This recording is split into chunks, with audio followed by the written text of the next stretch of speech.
Hello students, start करते हैं आपके बिजनेस लॉस का एक बहुत ही important act.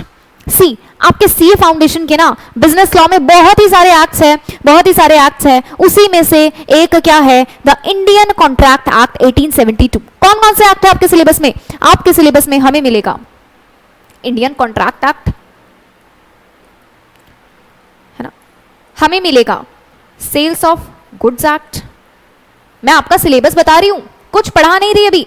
Sales of goods act, Indian contract act, हमें मिलेगा पार्टनरशिप एक्ट, ओके, हमें मिलेगा एलएलपी एक्ट और हमें मिलेगा कंपनीज एक्ट। ठीक है, ये कुल 5 एक्ट आपके बिजनेस लॉ में आपको दिए हुए हैं सीए फाउंडेशन के कोर्स में। ठीक है, तो we starting the very first act which is Indian contract act 1872। तो बच्चों स्टार्ट करने से पहले ये लॉ क्या होता है ये तो बता दीजिए। तो देखो, लॉ का मतलब होता है रूल्स एंड रेगुलेशंस। थोड़ा ज्यादा बड़ा हो गया, यस, रूल्स एंड रेगुलेशंस। ठीक है, रूल्स एंड रेगुलेशन जो बनाती है लेजिस्लेशन, किसी भी कंट्री की लेजिस्लेशन रूल्स एंड रेगुलेशन बनाती है to control the act happening all around us. मतलब हमारी कंट्री में इतने सारे काम हो रहे हैं बच्चों, इतने सारे काम, हर काम को गवर्न करने के लिए, कंट्रोल करने के लिए, रेगुलेट करने के लिए, एडमिनिस्टर करने के लिए गवर्नमेंट क्या बनाती है? कुछ रूल्स एंड रेगुलेशंस बनाती है। उन रूल्स एंड रेगुलेशन को अगर मंजूरी मिल जाए पार्लियामेंट से, हमारी कंट्री की लेजिस्लेशन क्या है? लेजिस्लेशन है पार्लियामेंट। पार्लियामेंट का मतलब लोकसभा, राज्यसभा, प्रेसिडेंट सर, इनसे मंजूरी मिल जाए किसी भी रूल्स रेगुलेशन को, वो बन जाता है एक्ट। और उसी में से आज एक एक्ट हम पढ़ रहे हैं, द इंडियन कॉन्ट्रैक्ट एक्ट 1872। ठीक है, किसी भी एक्ट को स्टार्ट कैसे करना है? तो देखो, जिस तरीके से बच्चों आपकी बुक का पूरा सिलेबस डिवाइडेड है चैप्टर्स में, उसी तरीके से हर एक एक्ट डिवाइडेड होता है प्रोविजंस में, सेक्शंस में। ठीक है, तो हम किसी भी एक्ट को सेक्शन वाइज पढ़ते हैं, ये आप सभी जानते होंगे। ठीक है, तो हम इंडियन कॉन्ट्रैक्ट एक्ट भी सेक्शन वाइज पढ़ते हैं। बच्चों एक्ट स्टार्ट करने से पहले क्यों ना उसके टाइटल पे चर्चा कर ली जाए। मैंने आपको बताया एक्ट यानी रूल्स एंड रेगुलेशन बने क्यों थे? To regulate, to control, to administer, ठीक है, टू गवर्न, सब चीज को कंट्रोल करने के लिए बने थे। तो बच्चों ये एक्ट किस लिए बना है? ये एक्ट बना है इंडिया में हर तरीके के कॉन्ट्रैक्ट को कंट्रोल करने के लिए। यानी पूरी इंडिया में जितने भी कॉन्ट्रैक्ट बनेंगे, 2 या 2 से ज्यादा लोग आपस में मिलकर जितने भी कॉन्ट्रैक्ट बनाएंगे, ये कॉन्ट्रैक्ट क्या होता है हम समझेंगे। अभी हमने पढ़ाई स्टार्ट नहीं की है, अभी हम सिर्फ टाइटल पे चर्चा कर रहे हैं। तो पूरे इंडिया में जितने भी कॉन्ट्रैक्ट बनेंगे, हर कॉन्ट्रैक्ट को रेगुलेट करने के लिए, कंट्रोल करने के लिए लाया गया इंडियन कॉन्ट्रैक्ट एक्ट 1872। पर मैम ये एक्ट के लास्ट में साल क्यों लिखा है? तो देखो बच्चों, इस ईयर का क्या मतलब है कि इस साल वो रूल्स एंड रेगुलेशन को मंजूरी मिली थी पार्लियामेंट से। मैंने बताया ना, वो रूल्स एंड रेगुलेशन जिनको मंजूरी मिल जाए पार्लियामेंट से, वो बन जाते हैं एक्ट। तो 1872 में ये कानून पास हुआ था, कहां से? पार्लियामेंट से। ठीक है, so this is known as year of enactment, या दूसरी भाषा में अगर मैं कहूं तो इस साल ये कानून बनके रेडी हुआ था। The Indian contract act was enacted, बना था किस साल? 1872 में। ठीक है, तो क्या बनना काफी होता है मैम? नो, बनने के बाद उसे हम पर अप्लाई किया जाता है। ये एक्ट बनकर रेडी हुआ 1872 को, तो बच्चों जरूरी नहीं है जिस दिन से एक्ट बन जाए उसी दिन से हम पे लागू हो जाए, लागू होने की डेट अलग हो सकती है। This is known as year of enforcement. तो 2 साल होते हैं बच्चों। ईयर ऑफ इनैक्टमेंट मतलब जिस दिन एक्ट पार्लियामेंट से मंजूर होके आ गया था, एंड ईयर ऑफ एनफोर्समेंट मतलब जिस दिन से हम इंडियन सिटीजन्स पे ये एक्ट लगना स्टार्ट हो गया, एनफोर्सिएबल हो गया, कानून की नजरों में वैलिड हो गया। ठीक है, वो ईयर क्या है? Year of enforcement. तो आपके इंडियन कॉन्ट्रैक्ट एक्ट के year of enactment and year of enforcement क्या है बच्चों? खुशखबरी, सेम है 1872। ईयर ऑफ एनफोर्समेंट के साथ आपको डेट भी याद करनी है, 1 सितंबर 1872 से ये एक्ट हम पर लगना स्टार्ट हुआ। वापस से याद दिला दूं, अभी तक हमने पढ़ाई स्टार्ट नहीं की है, सिर्फ हमने टाइटल पे चर्चा की। चलिए, किसी भी चीज को जानने से पहले ना उसका पास्ट जान लेना चाहिए, तो क्यों ना हम जान लें कि स्टार्टिंग में इंडियन कॉन्ट्रैक्ट एक्ट में कितने सेक्शन थे। अभी मैंने आपको बताया हर एक एक्ट को सेक्शन वाइज पढ़ा जाता है, तो इंडियन कॉन्ट्रैक्ट एक्ट को भी हम सेक्शन वाइज पढ़ेंगे, ठीक है। सारे सेक्शंस पढ़ने हैं क्या मैम? अरे रुको जरा, सब्र करो, सारी बातें करेंगे हम, लेकिन पहले ये जान लें कि initially how many sections were there in the particular act. तो स्टार्टिंग में जब ये एक्ट आया ना बच्चों, 1872 की बात है, मैं पुरानी कहानी सुना रही हूं आपको। स्टार्टिंग में जब ये एक्ट आया था, so there were 266 sections, total 266 sections थे। फिर क्या हुआ मैम? रुको जरा, देखो फिर क्या हुआ। आपके टोटल 266 सेक्शंस कुछ इस तरीके से डिवाइडेड थे कि पहले 75 सेक्शंस में जनरल प्रोविजंस थे, जनरल बातें। कॉन्ट्रैक्ट क्या होता है, कॉन्ट्रैक्ट पे कैसे रेगुलेशंस होंगे, सारी जनरल बातें जो आप इसमें, जनरल बातें आप सीए फाउंडेशन में अभी पढ़ने वाले हैं मेरे साथ। जनरल बातें बिल्कुल भी ऐसे ना, आपके अंदर जो क्यूरियोसिटी है सब कुछ शांत हो जाएगी, बिल्कुल मेरे साथ स्मूथली चलते जाएंगे। तो जनरल प्रोविजंस आपके सीए फाउंडेशन में आप पढ़ने वाले हैं, टेंशन नहीं लेना है, ठीक है। 76 से लेकर 123 तक क्या था इंडियन कॉन्ट्रैक्ट एक्ट में? ये था सेल्स ऑफ गुड्स एक्ट के बारे में, एक्ट नहीं बोलेंगे, सेल्स ऑफ गुड्स के बारे में, कि इंडिया में जितनी भी सेल होगी, सेल के रिगार्डिंग जितने भी कॉन्ट्रैक्ट बनेंगे सारे कवर थे सेक्शन 76 से लेकर 123 के बीच में, ओके। फिर क्या हुआ मैम? फिर आया 1930 में गवर्नमेंट को लगा कि जो सेल्स ऑफ गुड्स है ना, मतलब इंडिया में सेलिंग की ट्रांजैक्शन बढ़ती जा रही है और बहुत ही इसको कंट्रोल करना बहुत ही जरूरी है। इसलिए सेल्स ऑफ गुड्स एक्ट के ये जो 76 से लेकर 123 के बीच के सेक्शंस है, इसको हटाकर मैं बात कर रही हूं वापस से, हम कर रहे हैं इंडियन कॉन्ट्रैक्ट एक्ट। और बच्चों स्टार्टिंग में इसमें 266 सेक्शंस थे, हम आ गए हैं 76 से लेकर 123 सेक्शन पर। इसके बीच के सेक्शंस गवर्नमेंट ने 1930 में हटा दिए, रिमूव कर दिए। वाई? क्योंकि गवर्नमेंट को लगा कि ये जो सेल्स ऑफ गुड्स नाम की ट्रांजैक्शन है ना, ये बहुत ज्यादा हो रही है इंडिया में और इसे कंट्रोल करना बहुत जरूरी है। क्योंकि बच्चे क्या हो रहा है कि इंडिया में जितने भी लोग हैं सेल के नाम पर बहुत घपला कर रहे हैं, बहुत ही क्रूशियल मैटर है ये। तो गवर्नमेंट को जरूरी लगा, पार्लियामेंट को जरूरी लगा कि इन सेक्शंस को हटा दिया जाए और एक सेपरेट एक्ट बना दिया जाए, सेपरेट एक्ट। और चमत्कार देखो, आपके सिलेबस का second act sales of goods act 1930 है जो हम पढ़ने वाले हैं। अभी मैंने बताया था आपके सिलेबस में 5 एक्ट है, तो बच्चों इसका अगला act sales of goods act 1930 हम पढ़ने वाले हैं। तो मैम इससे क्या पता लगा हमें? इससे हमें पता लगा कि सेल्स ऑफ गुड्स एक्ट पहले कॉन्ट्रैक्ट एक्ट का ही पार्ट था। पहले कॉन्ट्रैक्ट एक्ट में सेक्शन 76 से लेकर 123 क्या थे? सेल्स ऑफ गुड्स के बारे में ही थे। बाद में उसे अलग करके सेपरेट एक्ट बना दिया गया। तो बच्चों आपके सिलेबस को बढ़ाने का एक जरिया था, पहले एक ही एक्ट पढ़ना पड़ता, अब आपको अलग से सेल्स ऑफ गुड्स एक्ट भी पढ़ना पड़ेगा। टेंशन नहीं है, एकदम स्मूथली चलेंगे, हर एक चीज को समझते हुए, बिल्कुल भी टेंशन नहीं लेनी है, ओके। इसके बाद 124 से 147 बताता है इंडेमनिटी गारंटी, आपके सिलेबस में नहीं है, हम पढ़ेंगे इंटर लेवल पे। 148 से 181 बताता है बेलमेंट प्लेज, हमें नहीं पढ़ना, हमें सिर्फ जनरल प्रोविजंस पढ़ने हैं। पर मैं आपको इंट्रो दे रही हूं कि ओरिजिनली जब 266 सेक्शन हुआ करते थे तो किस तरीके से सेक्शंस का ब्रेकअप था, ओके। 182 से 238 आपके एजेंसी कॉन्ट्रैक्ट्स थे, ये भी हमें बाद में पढ़ना है, अभी नहीं पढ़ना। एंड लास्ट में 239 से 266 के प्रोविजन थे पार्टनरशिप में बनने वाले कॉन्ट्रैक्ट के। और बच्चों 1932 आने के बाद, यानी जस्ट आफ्टर 2 इयर्स, जिस दिन सेल्स ऑफ गुड्स एक्ट बना उसके 2 साल बाद गवर्नमेंट को लगा भाई पार्टनरशिप बिजनेस भी बड़ा ग्रो कर रहा है इंडिया में, एंड पार्टनरशिप के नाम से भी बड़े घपले होने लगे हैं, एंड इसे भी कंट्रोल करना उतना ही जरूरी है जितना सेल्स ऑफ गुड्स को था। तो इस दिन यानी 1932 के साल में गवर्नमेंट को लगा कि ये सेक्शंस हटा के इसका भी क्या बना देना चाहिए,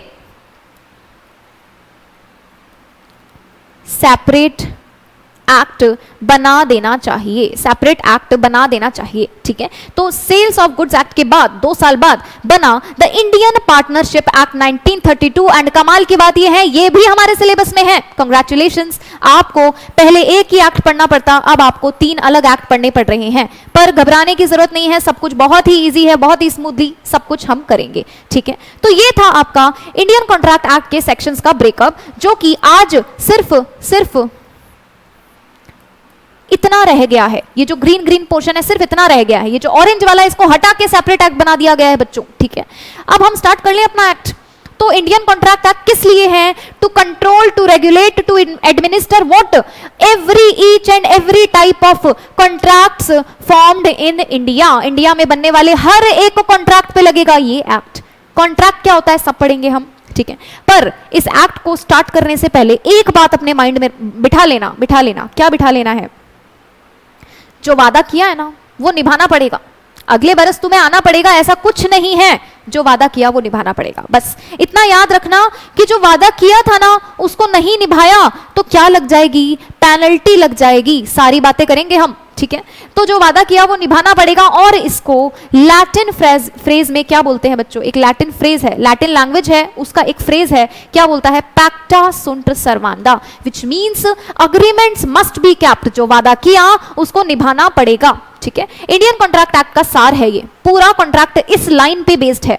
मैं आपको धीरे धीरे जब हम ये कॉन्ट्रैक्ट पढ़ रहे होंगे, धीरे धीरे एंड में मैं आपको ये लाइन जरूर याद दिलाऊंगी, आप समझ जाएंगे मैम सही कहा था आपने कि जो वादा किया वो निभाना पड़ेगा, ठीक है। ओके, चलिए स्टार्ट करते हैं फाइनली हमारा इंडियन कॉन्ट्रैक्ट एक्ट 1872। चलिए बहुत ही अच्छे जोश के साथ स्टार्ट करते हैं वापस से इंडियन कॉन्ट्रैक्ट एक्ट 1872।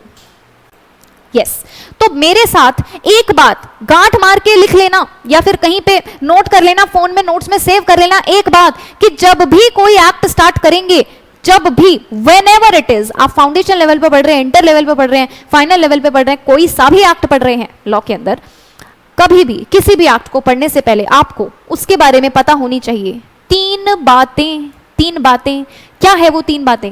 सबसे पहली बात, शॉर्ट टाइटल। रुको जरा, पहले तीन बातें लिख लेते हैं फिर समझते हैं। सेकेंड चीज,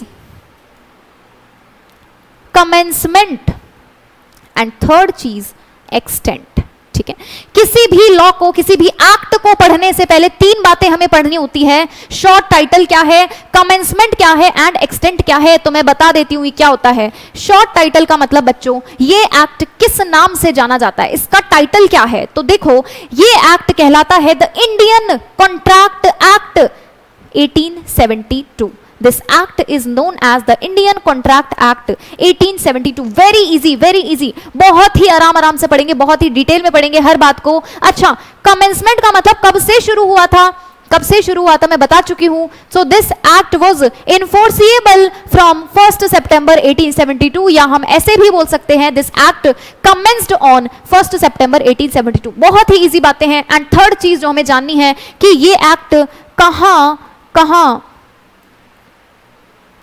एप्लीकेबल होता है, कहां एप्लीकेबल होता है। So this act applies to whole of the India including the state of J&K। बच्चों, पहले हमारे जो J&K है, जम्मू एंड कश्मीर, वहां पे हमारे कॉन्स्टिट्यूशन के बहुत सारे एक्ट नहीं लागू होते थे, पर आज होते हैं। तो इंडियन कॉन्ट्रैक्ट एक्ट पूरे इंडिया में लगेगा। जैसा मैं पहले भी बता चुकी हूं कि ये एक्ट बना ही क्यों है, पूरे इंडिया में जितने भी कॉन्ट्रैक्ट बनेंगे सबको रेगुलेट, कंट्रोल, एडमिनिस्टर, गवर्न करने के लिए, ठीक है। इसलिए this act extends to the whole of India including the state of J&K। ये बातें हमने कर ली है। किसी भी एक्ट को स्टार्ट करने से पहले तीन बातें हम करते हैं और हम कर चुके हैं, ठीक है। ये एक्ट बनकर कब रेडी हुआ? 1 सितंबर को। याद है क्या किसी को? ये क्या होता है? Year of enactment, year of enactment. और आपको पता है बच्चों, पार्लियामेंट से मंजूरी इसको मिली थी 25 अप्रैल 1872। 25 अप्रैल 1872 को ये एक्ट बनकर रेडी हुआ था, यानी इसकी इनैक्टमेंट हुई थी। और इसके बाद 1 सितंबर से हम पे लगना स्टार्ट हुआ। आपको ये दोनों डेट का डिफरेंस पता होना चाहिए। एक डेट होती है जिस दिन एक्ट बनके स्टार्ट होता है, एक डेट होती है जिस दिन वो एक्ट हम पे लगना चालू होता है, ठीक है। एक दिन है डेट जिसपे वो बन गया था, और ये है लग गया था, ठीक। दोनों में डिफरेंस है। दोनों डिफरेंस आपको क्लियर होना चाहिए, दोनों डेट्स आपको पता होनी चाहिए। एग्जाम में डेट्स पूछी जाती है, वेरी वेरी वेरी इंपॉर्टेंट, ठीक है। पूरे एक्ट में जहां जहां इंपॉर्टेंट क्वेश्चंस दिखेंगे, I will discuss with you. Exam point of view से बहुत ही इंपॉर्टेंट टॉपिक है ये, ओके। तो अब आ जाते हैं हमारी जिज्ञासा। वो जो जिज्ञासा मन में जाग रही थी ना कि मैम ये कॉन्ट्रैक्ट क्या होता है, प्लीज बता दीजिए ना। अब नहीं सहा जा रहा, ये कॉन्ट्रैक्ट क्या होता है। तो देखो, ये कॉन्ट्रैक्ट क्या होता है। एक था मिस्टर छुट्टन। मिस्टर छुट्टन कौन है? एक पर्सन है, ठीक है। ओके, मिस्टर छुट्टन ने अपने दोस्त मिस्टर चुन्नीलाल मिस्टर छुट्टन ने अपने दोस्त मिस्टर चुन्नीलाल को क्या कहा कि मेरी वॉच खरीद लो, बहुत ही इंपोर्टेड वॉच है, मेरी वॉच खरीद लो। ऑफर दे रहे हैं मिस्टर छुट्टन मिस्टर चुन्नीलाल को, क्या कर रहे हैं, ऑफर दे रहे हैं, प्रपोजल दे रहे हैं, यानी कोई सामान, कोई अपने मन की विलिंगनेस, अपने मन की इच्छा बता रहे हैं। किस लिए? ताकि सामने वाला क्या कर दे, उसे एक्सेप्ट कर दे। मेरी वर्ड्स को ध्यान से सुनना, जब एक पर्सन अपने मन की विलिंगनेस, अपने मन की इच्छा को प्रकट करे, एक्सप्रेस करे, सिग्निफाई करे सामने वाले के सामने, है ना, सामने वाले को with an intention to receive acceptance, सामने वाले की अग्रीमेंट लेने के लिए, सामने वाले की कंसेंट हाँ लेने के लिए, इसे हम क्या बोलते हैं, इसे हम बहुत ही प्यार से बोलते हैं ऑफर। ऑफर, ठीक है, हम धीरे धीरे सारे इसको डिटेल में पढ़ेंगे, अभी हम ऑफर को ऑफर बोलते हैं, ठीक है। तो मिस्टर छुट्टन ने चुन्नीलाल को क्या दिया, ऑफर दिया। अब मिस्टर चुन्नीलाल ने पूछा भाई कितना प्राइस है इसका, तो इसने कहा 10,000, ज्यादा नहीं है 10,000, 10,000। इस 10,000 को क्या बोलते हैं, कंसिडरेशन। सारी बातें करेंगे हम, ऑफर क्या होता है, कंसिडरेशन क्या होता है, सब कुछ डिटेल में पढ़ेंगे। अभी सिर्फ एक ओवरव्यू चल रहा है कि जब एक पर्सन सिग्निफाई करे अपनी इंटेंशन, अपनी इच्छा, अपनी विलिंगनेस किस चीज की, किसी सामान को देने की, कोई काम करने की, ठीक है, या कोई काम करवाने की, बदले में क्या होगा, कंसिडरेशन होगा। और क्या मिलना चाहिए, एक्सेप्टेंस मिलनी चाहिए, इसे हम बोलते हैं offer. Now what is consideration? Consideration का मतलब सिर्फ इतना समझना बच्चों, अभी हम डिटेल में पढ़ेंगे, सब्र रखना है। कंसिडरेशन का मतलब सिर्फ इतना समझना, समथिंग इन रिटर्न, बदले में कुछ। अगर मिस्टर छुट्टन ने अपनी घड़ी दी तो बदले में उन्हें कुछ चाहिए, वो बदले में ली हुई चीज क्या है, वो कंसिडरेशन है। मैम कंसिडरेशन सिर्फ कैश में हो सकता है क्या? नो, कंसिडरेशन बच्चों मनी भी हो सकती है, कोई सामान भी हो सकता है, यानी कैश भी हो सकता है, काइंड भी हो सकता है, और कोई काम करवाना भी हो सकता है। मैम एक्ट क्यों लिखा है? कोई कानून भी कंसिडरेशन होता है क्या? बच्चों ये एक्ट का मतलब कानून नहीं है, मेरा मतलब है एक्टिविटी, ठीक है, कोई एक्शन, कोई एक्टिविटी, कोई काम करना भी कंसिडरेशन है। मिस्टर छुट्टन ने कहा मेरी घड़ी ले लेना, बदले में मेरे लिए संडे बाजार से सब्जी लेकर आ जाना।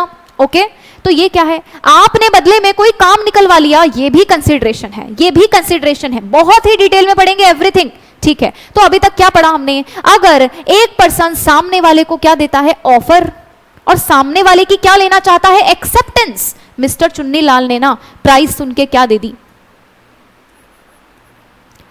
इन्होंने प्राइस सुन के क्या दे दी, एक्सेप्टेंस दे दी।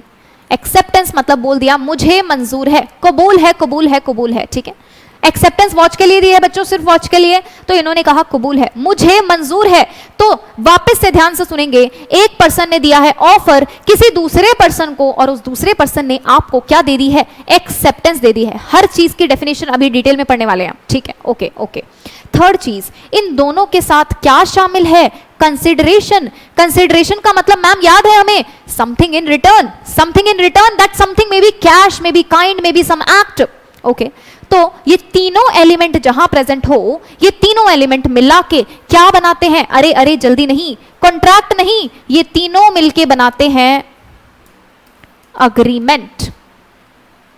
अग्रीमेंट, वापस से ये बहुत ही इंपॉर्टेंट चीजें आप नोट भी कर सकते हैं अपने साथ। नोट्स में सिर्फ आपको क्या मिलेगी, लॉ की लैंग्वेज। अच्छा, लॉ की लैंग्वेज भी ना इजी में बनाई हुई है, देखो बुक वाली नहीं है, इजी लैंग्वेज है जो आपको समझ आ जाए। बट डायग्रामेटिक लैंग्वेज तो बहुत ही क्या कहते हैं, इंपॉर्टेंट होती है आजकल। तो ये डायग्राम जरूर बना ले अपनी अंडरस्टैंडिंग के लिए, अपने वर्ड्स में जरूर लिखें, ठीक है, ताकि एग्जाम में आपको बिल्कुल दिक्कत ना आए। तो तीन एलिमेंट्स मिलके बनाते हैं agreement, offer plus acceptance plus consideration, ठीक है। मैम ऑफर प्लस एक्सेप्टेंस नहीं होता क्या अग्रीमेंट? बच्चों ऑफर प्लस एक्सेप्टेंस सिर्फ एक प्रॉमिस होता है। ये जो दो चीजें हैं ना, ऑफर एंड एक्सेप्टेंस, ये सिर्फ एक प्रॉमिस है। जब इस प्रॉमिस में कंसिडरेशन जुड़ जाए तो बन जाता है अग्रीमेंट।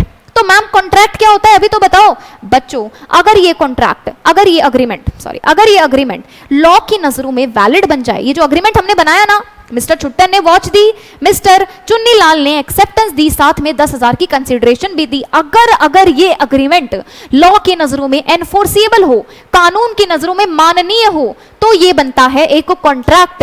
पर मैम अभी तक नहीं समझ आया कि ये एनफोर्सिएबल बनेगा कैसे, ये अग्रीमेंट कैसे पता लगेगा कि माननीय है या नहीं। तो बच्चों इसके लिए हमें पढ़ना पड़ेगा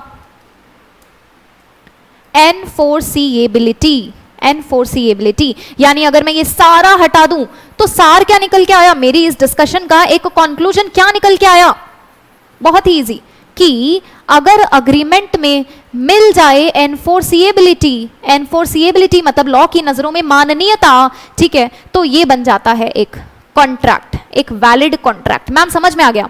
बस एक डाउट है, ये एनफोर्सिबिलिटी क्या होता है, समझ में तो आ गया कि अग्रीमेंट का मतलब होता है ऑफर, एक्सेप्टेंस, कंसिडरेशन, ठीक है, यानी दूसरी लैंग्वेज में कहें तो प्रॉमिस प्लस कंसिडरेशन। लेकिन ये एनफोर्सिबिलिटी क्या है, तो इससे पढ़ने के लिए हमें पढ़नी पड़ेगी सेक्शन 10 की, सेक्शन 10 की 10 बातें, 10 बातें, या दूसरी लैंग्वेज में सेक्शन 10 की 10 कंडीशंस। अगर 10 की 10 बातें पूरी होती है तो ये एक अग्रीमेंट क्या है, एनफोर्सिएबल है, और जैसे ही अग्रीमेंट एनफोर्सिएबल बन गया वो बन जाता है एक वैलिड कॉन्ट्रैक्ट। क्लियर है क्या यहां तक? ठीक है, अभी तक हमने पढ़ाई स्टार्ट नहीं की है, सिर्फ इंडियन कॉन्ट्रैक्ट एक्ट पे चर्चा की है, क्या होता है, कब बना, क्यों बना, ठीक है, रिक्वायरमेंट क्या थी, कॉन्ट्रैक्ट क्या होता है, ये बातें की है। अग्रीमेंट, इस पूरे एक्ट को पढ़ने के लिए अब हम पढ़ेंगे सेक्शन 2 की कुछ डेफिनेशंस और फिर आ जाएंगे हम सेक्शन 10 की 10 बातों पर। वेरी इंपॉर्टेंट, मतलब ये मान लो कि आपके इंस्टीट्यूट का फेवरेट क्वेश्चन है, आता ही आता है, पूरा फुल फ्लेज्ड, बहुत ही हाईएस्ट मार्क का ये क्वेश्चन आता है आपको, तो मेरे साथ बने रहिए, इसको बिल्कुल मिस नहीं करेंगे। सेक्शन 10 की 10 बातें जो कि बनाता है एक वैलिड क्या, कॉन्ट्रैक्ट। ऑलराइट।